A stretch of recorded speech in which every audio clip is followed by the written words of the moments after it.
When you hear the phrase "the Big Bang Theory", what do you think of? No, it's not a famous TV show. In reality, the Big Bang Theory is the leading scientific theory that explains how three-dimensional space and time were created. Officially called the Standard Cosmological Model, it is claimed that the universe came into being and expanded about 13.7 billion years ago in a phase of increased inflation. Time, space, and matter as we know them came into existence.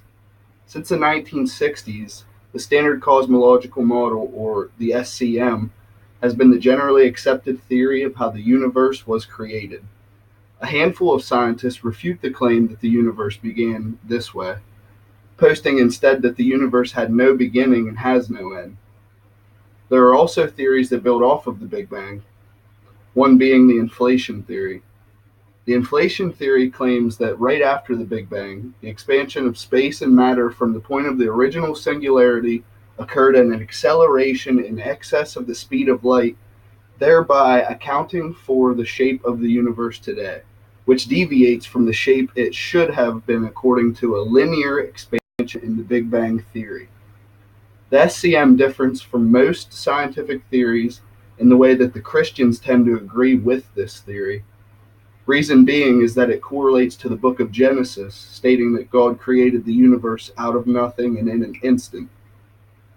George Lemaitre, a Roman Catholic priest and astronomer, believed that the expansion of the universe started with a primeval atom. This theory was called the hypothesis of the primeval atom.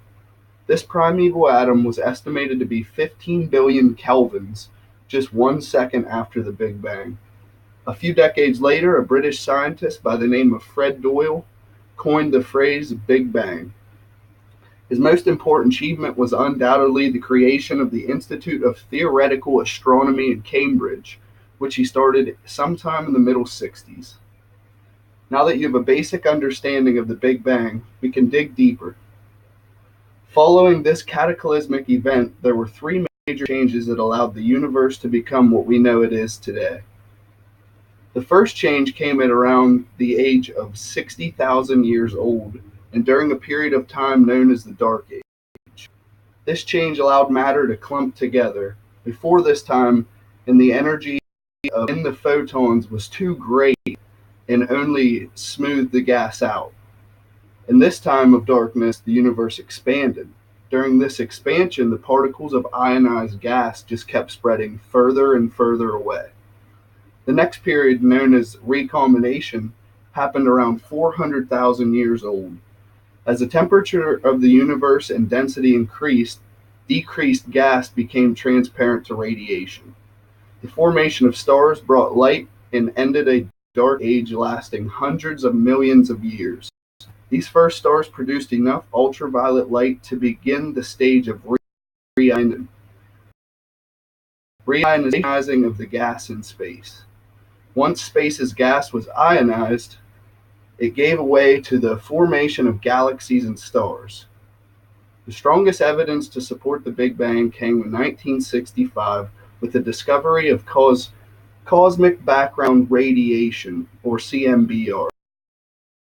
Enos Panzea and Robert Wilson, two Bell Laboratory physicists, were studying radio brightness when they found a weird radio noise coming in all directions.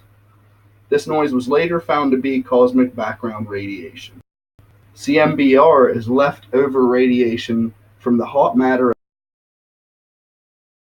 of the universe. They later received a Nobel Peace Prize for their efforts on this subject. And in the end, the Big Bang Theory is what I believe to be the scientific explanation of an extraordinary event.